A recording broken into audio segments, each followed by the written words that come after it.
नमस्कार दोस्तों, हमारे चैनल में आप सभी का स्वागत है। मुझे अभी इस घर में विदा होकर आए कुछ ही देर गुजरी थी। मैं इस समय मेहमानों के झुरमुट में घिरी बैठी थी। मोहल्ले की कुछ औरतें जमा थी। मैं बहुत घबरा रही थी और परेशान थी। अनजान लोग थे, अनजान जगह थी, अनजान घर था।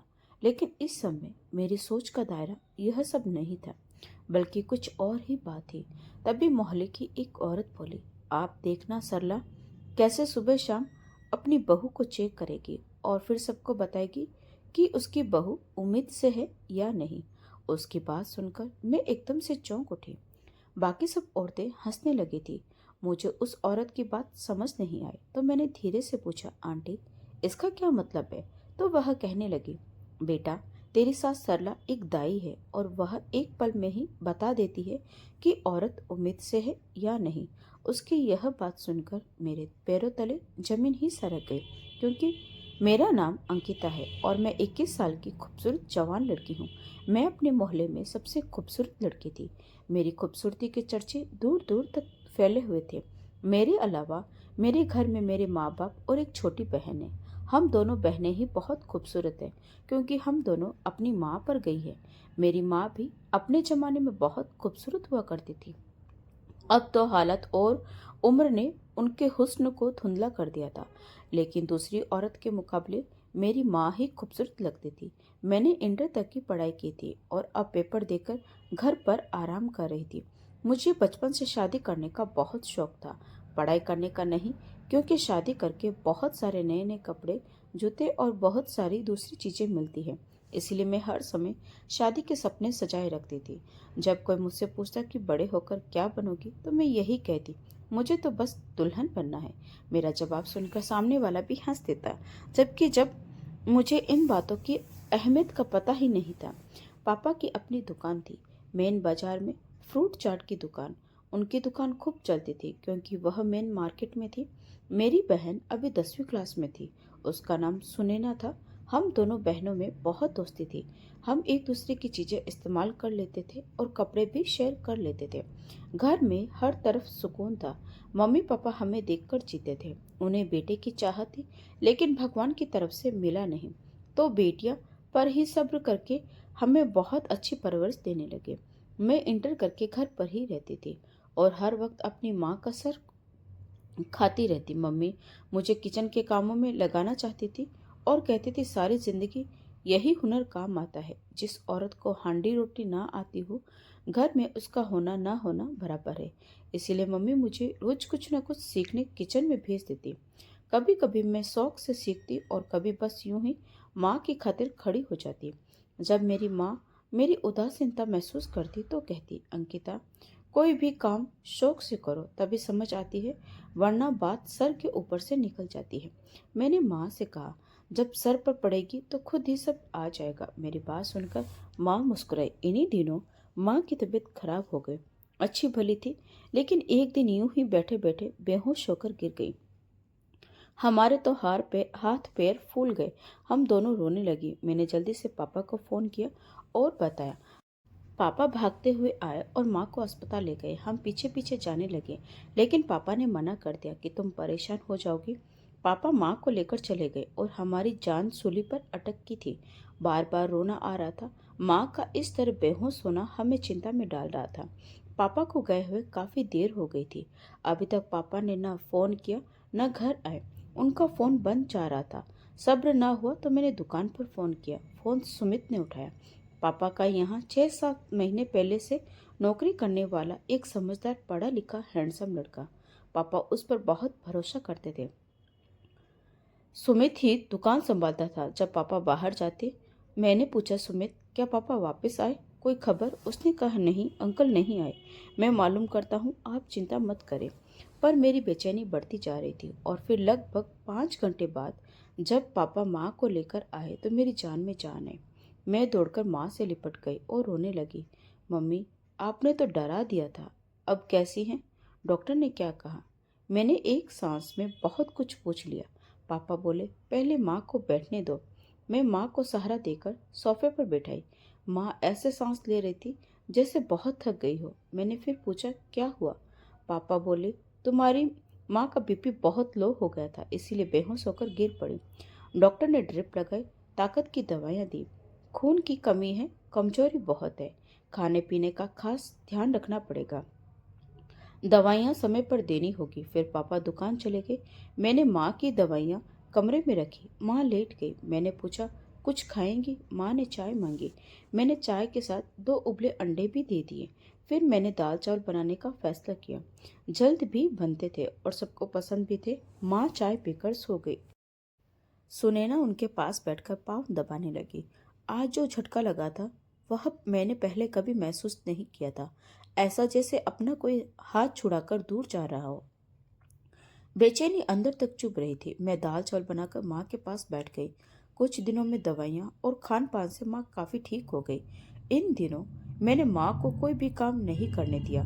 सुनैना भी जितना हो सकता था मेरी मदद कर देती थी। और फिर एक दिन मम्मी मुझे पास बिठाकर कहने लगी, मुझे तो पता ही नहीं चला कि मेरी बेटी इतनी बड़ी हो गई है। कैसे उसने जिम्मेदारी से सारा घर संभाला है। मुझे गर्व है बेटा, तुमने अपनी जिम्मेदारियों को समझा। मम्मी ने प्यार से मेरा माथा चूमते हुए कहा तो मेरी आंखों में नमी आ गई। समय इसी तरह गुजरता रहा। 1 महीना गुजर चुका था। अब मेरे बीए फर्स्ट ईयर के एडमिशन शुरू हो गए थे। लेकिन मेरा इरादा एडमिशन लेने का बिल्कुल भी नहीं था, क्योंकि मम्मी की तबीयत भी ठीक नहीं थी और मैं नहीं चाहती थी कि मैं कॉलेज जाऊं और पीछे से मम्मी की तबीयत और खराब हो जाए, तो फिर मम्मी का ध्यान कौन रखेगा। लेकिन मेरी माँ ने जबरदस्ती ही मेरा एडमिशन करवा दिया, क्योंकि उन्हें पता था कि आजकल पढ़ाई का क्या महत्व है। बिना पढ़ाई के आजकल कुछ भी नहीं होता।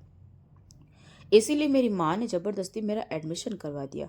मैं रेगुलर क्लास से जाना शुरू कर चुकी थी। सुबह के समय मम्मी ने रिक्शा मंगवाया लगवाया हुआ था, जबकि दोपहर के समय पापा मुझे ले आते। मुझे कॉलेज जाते हुए 2 महीने हो चुके थे। मैं कोशिश करती थी कि सुबह जाते हुए घर का आधे से ज़्यादा काम खत्म कर जाऊं और कॉलेज से आने के बाद कुछ देर आराम करके मैं शाम का खाना खुद ही बना लेती थी। लेकिन मुझे पता नहीं था कि मेरी इतनी साधारण और आराम की जिंदगी में अचानक भूचाल आ जाएगा और मैं उसमें चकरा कर रह जाऊंगी। हुआ कुछ यूं कि उस दिन मौसम कुछ खराब था। मैं कॉलेज तो आ गई थी, क्योंकि मेरी एक बहुत ज़रूरी असाइनमेंट थी जिसे मुझे जमा कराना था और आज उसकी आखिरी तिथि थी। लेकिन अब वापसी के ख्याल से दिल परेशान हो रहा था, क्योंकि काफ़ी गहरे बादल थे और हल्की हल्की बारिश भी हो रही थी। मैं परेशानी से कॉलेज के गेट के पास ही आ गई। इतने में मुझे सुमित नजर आया। वह गेट के बाहर खड़ा था। उसने भी जब मुझे देखा तो इशारे से मुझे अपने पास बुलाया। मैं भी चली गई और जाकर उसे गुस्से से पूछा, तुम यहाँ क्या कर रहे हो? तो वह कहने लगा, अंकल जी जरा बिजी थे, कुछ मेहमान आए हुए थे, इसी वजह से वह दुकान पर ही रह गए हैं। उन्होंने मुझे आपको लेने भेजा है। हमें जल्दी पहुंचना है, नहीं तो हम बहुत ज़्यादा भीग जाएंगे। उसने कहा तो मैं फौरन उसके पीछे बैठ गई और यूं बाइक तेजी से चलने लगी। बारिश तो हो ही रही थी और 2 मिनट में ही मैं भीग चुकी थी। सुमित के साथ या किसी भी पुरुष के साथ ऐसे बैठने का यह पहली बार मौका हुआ था। मैं पूरी तरह भीग चुकी थी और सुमित भी पूरी तरह भीगा हुआ था। मेरा शरीर उसके शरीर से छू रहा था और इस छुअन से मेरे अंदर अजीब अजीब एहसास पैदा हो रहे थे। इससे पहले कभी ऐसा नहीं हुआ था। मैं थोड़ा पीछे हट गई। मेरे दिमाग में अजीबोगरीब ख्याल आने लगे, जिन्हें मैं बार बार झटक रही थी। मुझे खुद से ही शर्मिंदगी महसूस हो रही थी और सोच रही थी कि अगर सुमित को मेरे इन विचारों का पता चल जाए तो वह मेरे बारे में क्या सोचेगा। इतने में एक स्पीड ब्रेकर आया और उस पर एक जोरदार झटका लगा। मैं जोर से उछलकर सुमित से जा लगी। सुमित भी थोड़ी देर के लिए उलझन में मुझे बाइक के साइड मिरर में देखने लगा। उसने बाइक आगे बढ़ा दी, लेकिन 1-2 बार उसने फिर मुझे मिरर में से देखा और मैंने दोबारा महसूस भी किया, लेकिन मैंने अनदेखा कर दिया। ऐसा लग रहा था कि आज सफ़र बहुत लंबा हो गया है। सुमित मुझे घर ले आया। मैं जल्दी से बाइक से उतरी। सारे कपड़े भीगकर मेरे शरीर से चिपक गए थे। मैंने कांपते हुए शब्दों में धीरे से सुमित का धन्यवाद किया और तेजी से अंदर आ गई। दिल की दुनिया में अजीब अजीब बदलाव आ गए थे और मैं उस समय अपने दिल के शोर से ही घबरा रही थी। बार बार एक तेज करंट जैसा एहसास सारे शरीर में दौड़ जाता और मैं कांप जाती थी। बार बार सुमित का ख्याल दिमाग में आ रहा था। सुमित एक अच्छा और हैंडसम लड़का था। पहनने ओढ़ने का तरीका आता था, खूबसूरत भी लगता था। लेकिन मुझे अंदाजा नहीं था कि वह इस तरह मेरे दिलो दिमाग पर हावी हो जाएगा। हालांकि इससे पहले भी मेरी उससे कई बार मुलाकात हो चुकी थी, जब वह घर पर कुछ सामान वगैरह देने आता था। लेकिन इससे पहले मेरे दिल की धड़कनें यूं बेताब नहीं हुई थी। मैंने खुद को डांट डपट कर इन ख्यालों से अपना पीछा छुड़ाया और अपने कामों में बिजी हो गई। लेकिन मुझे नहीं पता था कि यह तो अभी शुरुआत है। रात को भी जब मैं सब कामों से फ्री होकर बिस्तर पर सोने के लिए लेटी, तो सुमित का ख्याल एकदम से मेरे दिमाग में आ गया और उसके साथ बाइक पर बैठे हुए वे पल और जो एहसास उस समय आए थे, वे सब मुझे दोबारा महसूस होने लगे। मैं परेशान होकर बैठी, न जाने दिल की हालत कैसे इतनी बदल गई थी। उस सोच से मुझे अच्छा लग रहा था। उसका ख्याल मेरे दिल को गुदगुदा रहा था और अब तो अक्सर ही ऐसा होने लगा था। पापा जब भी बिजी होते तो वह सुमित को लेने के लिए भेज देते। सुमित कोई बातचीत नहीं करता था, बस खामोशी से मुझे लेकर घर छोड़ देता। धीरे धीरे आंखों ही आंखों में जैसे हम एक दूसरे के जज्बात समझने लगे थे। अब हमारी बातचीत भी शुरू हो गई थी। हम एक दूसरे से बातें करने लगे थे और फिर एक दूसरे के साथ इतनी दोस्ती हो गई कि रास्ते में कहीं रुककर कभी आइसक्रीम खाते और कभी बैठकर बातें कर लेते। सुमित अब अक्सर मुझे कॉलेज से लेने के लिए आने लगा था। कभी कभार हफ्ते में एक दो बार मैं अपनी क्लास छोड़ देती और सुमित के साथ चली जाती। हम बाहर कहीं बैठ जाते। लेकिन एक दिन हम इसी तरह पार्क में बैठे हुए थे, तो वहां पर पुलिस वाले आ गए और सब लड़के लड़कियों को पार्क से निकाल दिया। मुझे उस समय बहुत बहुत शर्मिंदगी हुई। मैंने तय कर लिया कि दोबारा इस तरह कभी पार्क में जाकर नहीं बैठूंगी और सुमित को भी मना कर दिया। लेकिन हम दोनों के दिल में बेचैनी थी। दोनों का एक दूसरे के बिना दिल नहीं लग रहा था। और फिर एक दिन सुमित ने कहा कि हम ऐसा करते हैं, कल मेरे दोस्त के घर चलते हैं। उसकी माँ दूसरे शहर गई हुई है और घर पर कोई भी नहीं है। हम कुछ देर आराम से बैठकर वहाँ बातें करेंगे, कुछ खाएंगे पिएंगे और फिर मैं तुम्हें घर छोड़ दूंगा। पहले तो मैं झिझक गई, लेकिन मैंने कहा हाँ ठीक है, तुम चाबी ले लेना, तो हम कल चलेंगे। मैंने बिना सोचे समझे सुमित के साथ जाने की हामी भर दी। अगले दिन मैं जरा अच्छे से तैयार होकर कॉलेज के लिए निकली। मम्मी ने मुझसे पूछा, क्या बात है, आज तुम इतना तैयार होकर कॉलेज क्यों जा रही हो? क्या कोई फंक्शन है? तो मैंने बहाना बना दिया, जी हाँ मम्मी, कॉलेज में एक डिबेट शो है, मैंने उसमें हिस्सा लिया है, इसी वजह से मैं थोड़ी तैयार हो गई। मैं नजरें चुराते हुए अपनी माँ से बोली, तो माँ ने भी सिर हिला दिया।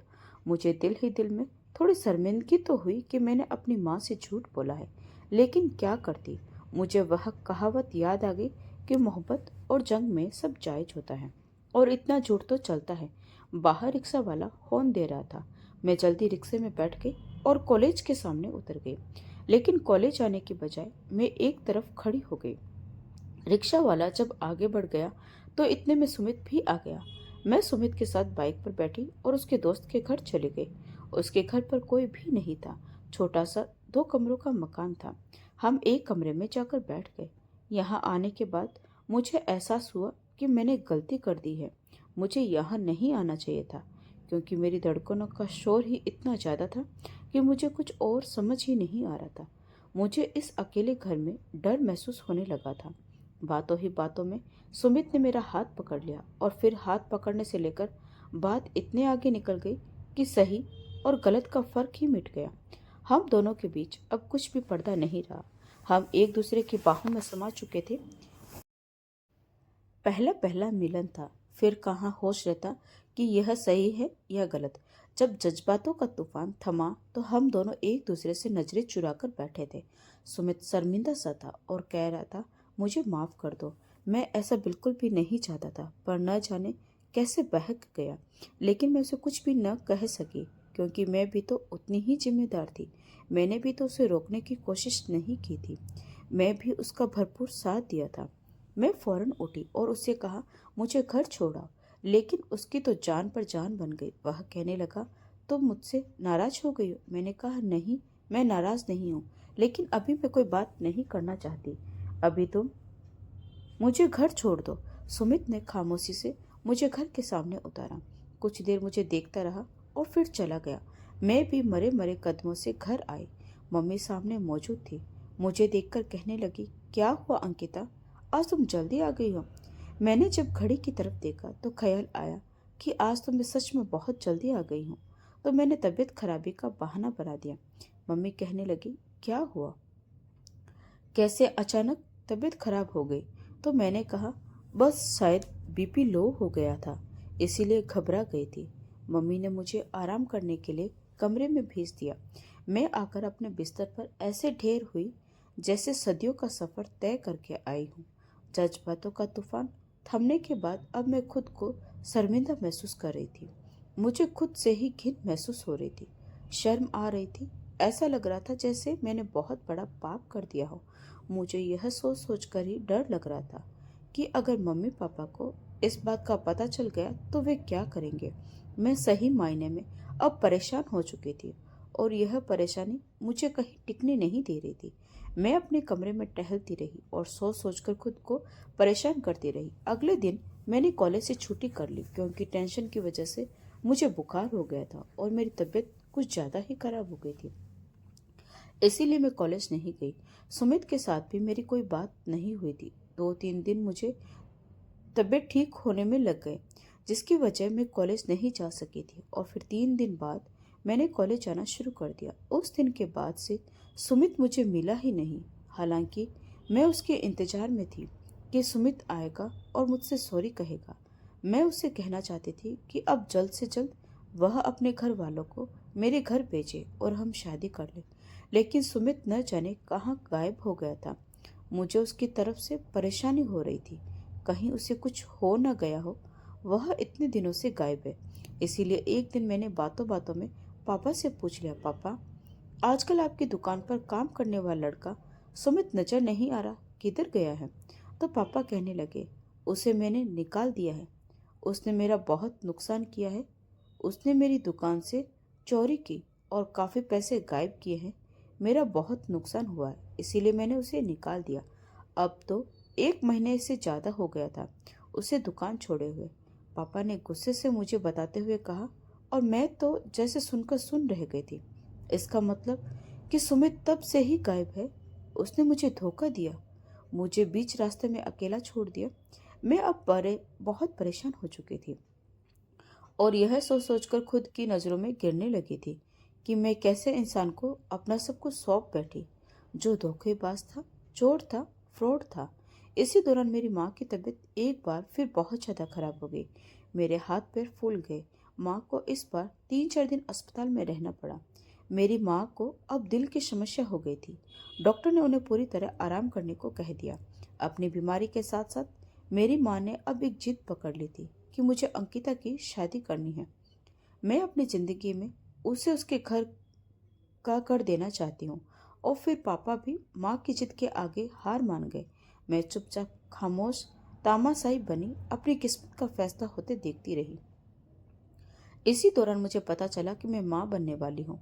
मैं खुद अपनी ज़िंदगी से इतनी परेशान हो गई थी कि मैं तो खुद खुशी कर लेना चाहती थी, मर जाना चाहती थी। लेकिन किस्मत में न जाने कहाँ से एक रिश्ता ढूंढ लिया और फटाफट रिश्ता तय भी कर दिया। पहले तो मम्मी की जिद थी, अभी सिर्फ रिश्ता तय करेंगे और जब मेरा बीए फाइनल हो जाएगा उसके बाद शादी करेंगे। लेकिन पता नहीं कुछ दिनों से माँ ने जिद पकड़ रखी थी कि 8 दिन के अंदर अंदर शादी करनी है। अंकिता की जिंदगी का क्या भरोसा, आज है कल ना रहे। वह अपने घर की हो जाएगी तो मैं सुकून से मर सकूंगी। माँ की बातें सुनकर मैं परेशान हो गई और मैंने खुद को हालात के हवाले कर दिया। राहुल मेरी माँ की सहेली का बेटा था, सालों से मिलना जुलना नहीं था। लेकिन एक दिन अचानक अस्पताल में एक दूसरे से टकरा गए और वहीं से इस रिश्ते की शुरुआत हुई। वह एक बैंक में नौकरी करता था, अच्छा खासा कमा लेता था, लेकिन उम्र में मुझसे 15 साल बड़ा था। मैं 21 की थी और राहुल 36 का था। वह तलाकशुदा भी था। उसकी पहली पत्नी उसे तलाक देकर जा चुकी थी। यह रिश्ता सुनकर मेरे दिल को धक्का लगा। आखिर मेरे मम्मी पापा इस रिश्ते को हाँ कैसे कर सकते हैं। क्या मैं उन लोगों पर बोझ थी। लेकिन मैं अभी कुछ कहने की हालात में नहीं थी, क्योंकि जो खबर मुझे मिली थी कि सुमित का अंश मेरे पेट में पल रहा है, उसके बाद मैं क्या कहती। मैं भी चाहती थी कि जल्द से जल्द मेरी शादी हो जाए और मेरे पेट में पलने वाले बच्चे को बाप का नाम मिले। मेरी प्रेगनेंसी का 1 महीना निकल चुका था और दूसरा महीना शुरू हो चुका था।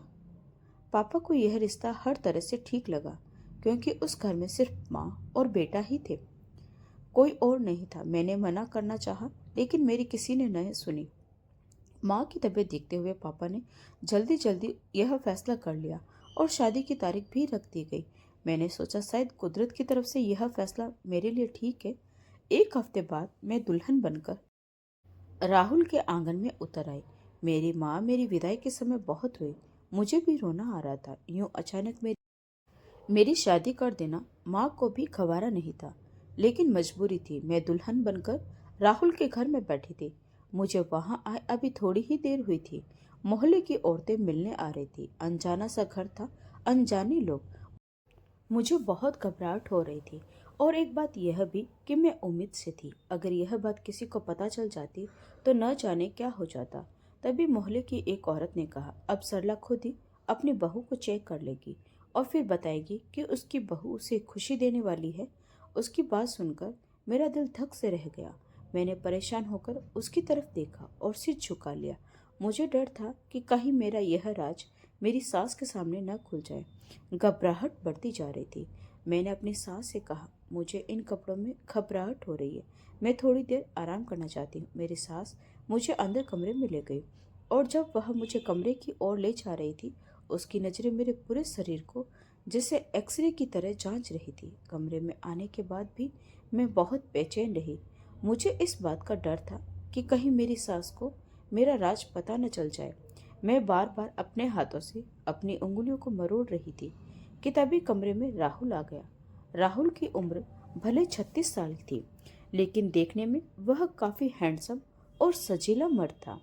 सुमित को तो मैं उसी दिन अपने दिल से निकाल चुकी थी। जिस दिन मुझे पता चला कि वह मुझे धोखा देकर भाग गया है, मुझे उससे नफरत होने लगी थी। जब राहुल के साथ शादी के फेरे लिए तो मैंने खुद से वादा किया था कि अब आगे की जिंदगी में राहुल के साथ वफादार रहूंगी, उसके साथ कोई दगा नहीं करूंगी। आज राहुल मेरे सामने बैठा मुझे मुंह दिखाई की अंगूठी पहना रहा था। मैंने भी सच्चे दिल से राहुल को अपना लिया था। आज की रात मेरी खुशियों भरी रात थी। राहुल की मजबूत बाहों में मैं सुमित के दिए दुखों को भूल चुकी थी। सुबह जब मैं सोकर उठी तो सास से आशीर्वाद लेने के लिए उनके कमरे में गई। आशीर्वाद लेने के बाद मेरी सास ने मुझसे कहा कि तुम बैठो, मैं तुम्हें चेक करना चाहती हूँ। मैं परेशान भरी नजरों से उनकी तरफ देखी और कुछ कहते कहते चुप हो गई, लेकिन फिर एक तरफ बैठ गई। मेरी सास ने मुझे चेक किया और चुप हो गई, कुछ न बोली। सास के रवैये का मुझे समझ नहीं आया कि उनको पता नहीं चला या फिर वह बताना नहीं चाहती, लेकिन मैं अब अंदर से थोड़ा रिलैक्स हो गई थी और उठकर अपने कमरे में आ गई। मेरे दिल की जो बेचैनी लगी हुई थी वह अब खत्म हो गई थी। राहुल अभी तक सो रहा था, लेकिन मेरी दोबारा आंख नहीं लगी। आज मुंह दिखाई की रस्म थी। कल विदाई देर से हुई थी, इसीलिए मुंह दिखाई की रस्म नहीं हो पाई थी।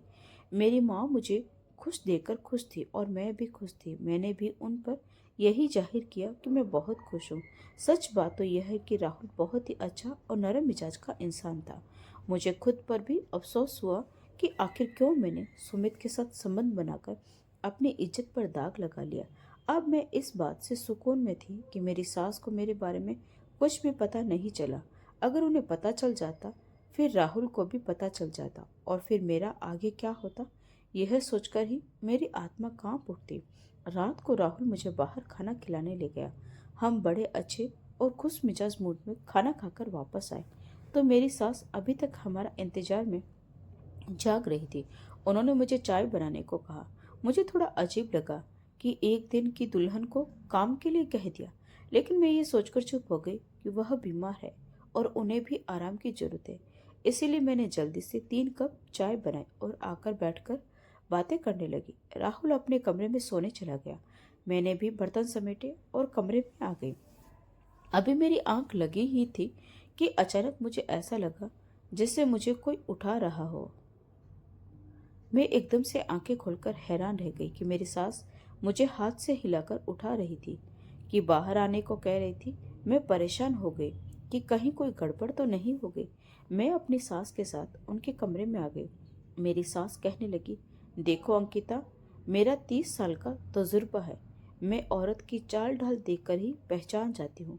मैं तुमसे यह नहीं छुपाऊंगी कि यह किसका गुनाह है या तुमने किसके साथ मुंह काला किया है, लेकिन मैं तुमसे यह जरूर कहूंगी कि जितनी जल्दी हो सके तुम राहुल को यह सच्चाई बता दो, वरना जब उसे खुद पता चलेगा तो वह बहुत नाराज होगा, बहुत गुस्सा करेगा और शायद कोई गलत कदम उठा ले। इसीलिए भला इसी में है कि तुम उसे पहले ही सब कुछ बता दो। मैं शायद औरत होने के नाते तुम्हारे इस पाप का पर्दा डाल देती और तुम्हारी कोख में पलने वाले बच्चे को अपने बेटे का नाम दे देती, लेकिन मैं ऐसा नहीं कर सकती क्योंकि मैं मजबूर हूँ, क्योंकि मेरा बेटा एक बांझ मर्द है। वह कभी बाप नहीं बन सकता। उसकी पहली पत्नी भी इसी कारण उसे छोड़कर चली गई थी। उस दिन तुम्हारी माँ से मेरी मुलाकात हुई थी। उन्होंने मुझे तुम्हारे बारे में सब बताया तो मुझे तुम्हारी माँ पर दया आ गई। वह जिस बीमारी से जूझ रही है, उनकी जिंदगी और मौत का कोई भरोसा नहीं। इसीलिए मैंने अपने बेटे की सच्चाई तुम्हारी माँ को बता दी थी। तब भी तुम्हारी माँ ने यह रिश्ता स्वीकार कर लिया था। मैंने राहुल को यही बताया था कि लड़की सब सच्चाई जानते हुए भी इस रिश्ते के लिए राजी है, वरना वह शादी के लिए भी नहीं मानता। इसे तुम मेरी गलती समझ सकती हो और इस बात के लिए मैं तुमसे माफी भी मांगती हूँ। मेरी सास की बातें सुनकर मैं हक्का बक्का रह गई। कुछ देर तक मैं कुछ बोल भी नहीं पाई और अपना सर झुकाए बैठी रही। मुझे अपनी माँ पर भी हैरत हो रही थी कि कैसे जानते बूझते एक बांझ मर्द के साथ मेरी शादी कर दी। मुझे तो अपने चारों तरफ अंधेरा ही अंधेरा नजर आ रहा था। कोई भी रास्ता सूझ नहीं रहा था कि आखिर मैं क्या करूं। मेरी सास यह सब कहकर आंखें मूंद कर लेट गई और मैं चुपचाप उठकर अपने कमरे में आ गई। मुझे समझ नहीं आ रहा था कि अब मैं खुद को बेगुनाह कैसे साबित करूं। मैं कैसे इस बात का इकरार करूं कि यह सब जज्बात के बहकावे में आकर हो गया। अब मुझे यह सच बताना ही था। अगर मेरी सास को यह सब पता चल गया था तो जाहिर है राहुल को भी जल्दी पता चल जाता और फिर इसका अंजाम बहुत बुरा होता। यह सोचकर ही मैं अंदर से कांप रही थी। सारी रात मेरी ऐसे ही बीत गई। सुबह जब राहुल सोकर उठा, मुझे इस तरह बैठे देखा तो कहने लगा, अंकिता, क्या बात है? क्या तुम्हारी तबीयत ठीक नहीं है?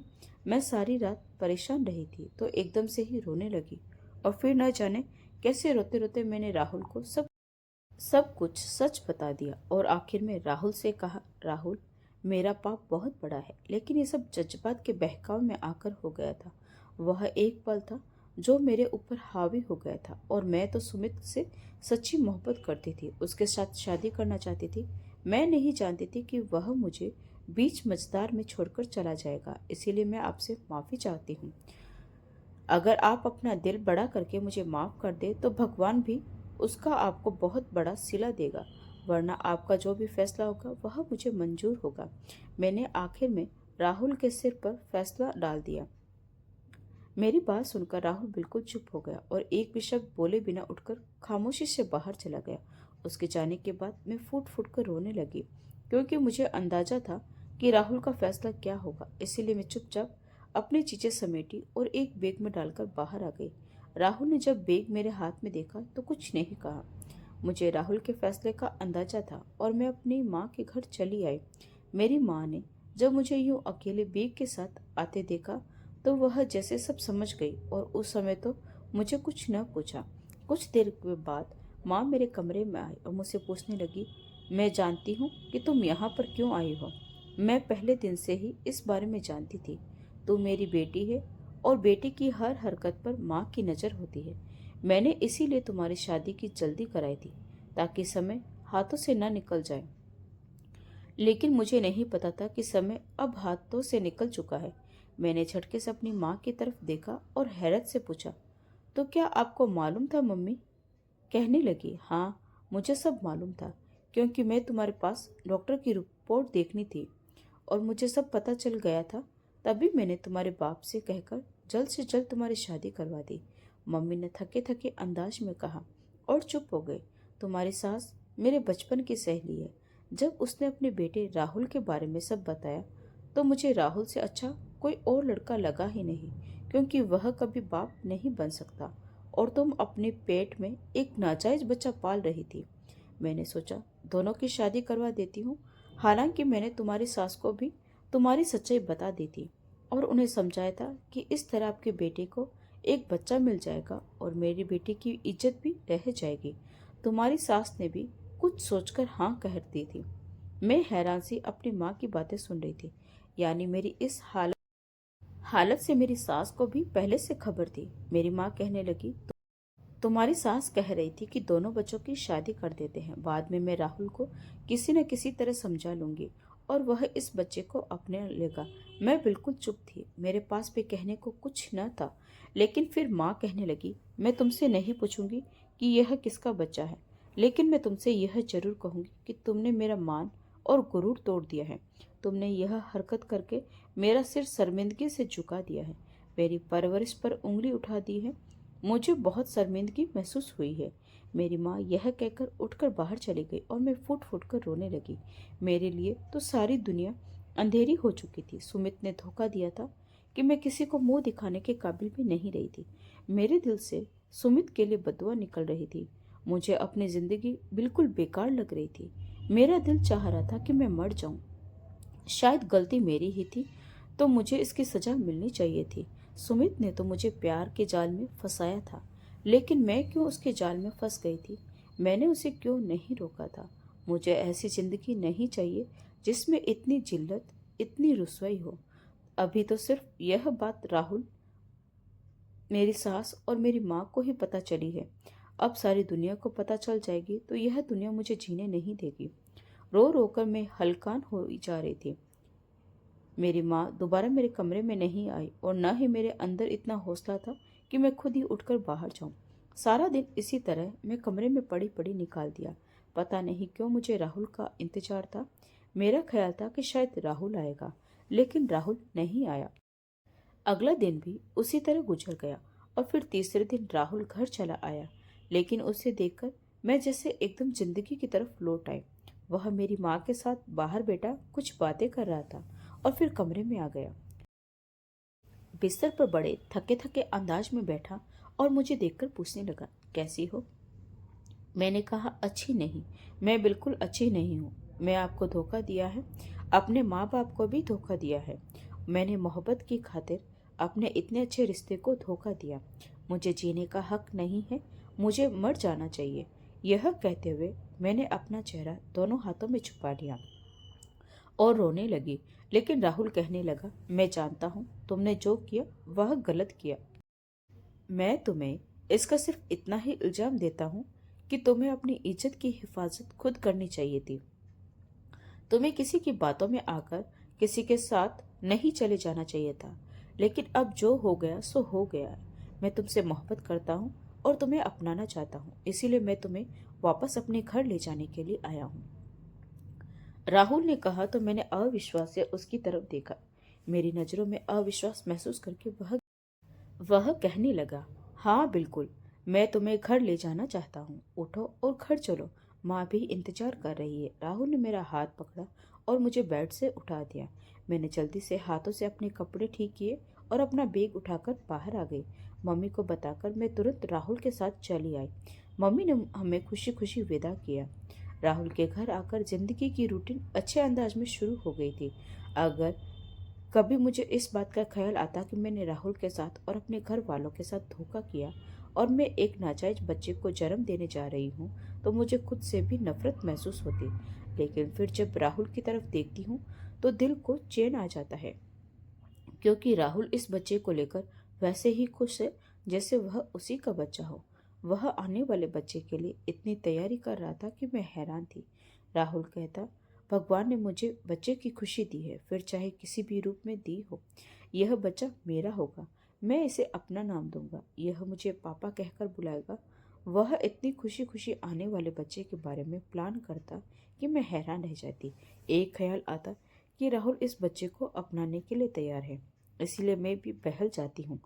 कुछ ही दिन रह गए थे मेरी डिलीवरी होने में। मेरी सास ने हर तरह मशहूर कर दिया था कि मेरी बहू की तबीयत ठीक नहीं है, वह बहुत कमज़ोर है, इसीलिए हो सकता है 7वें महीने में ही बच्चे की पैदाइश हो जाए। लोगों ने मेरी सास की बात पर विश्वास कर लिया क्योंकि वह एक दाई थी और उनका तजुर्बा बहुत ज़्यादा था। और फिर एक रात मैंने एक खूबसूरत और सेहतमंद बच्चे को जन्म दिया। राहुल ने बच्चे को गोद में उठाकर उसके माथे को चूम लिया। मुझ पर अभी भी दवा का असर था। मैं बेहोशी की हालत में थी, इसीलिए दोबारा सो गई।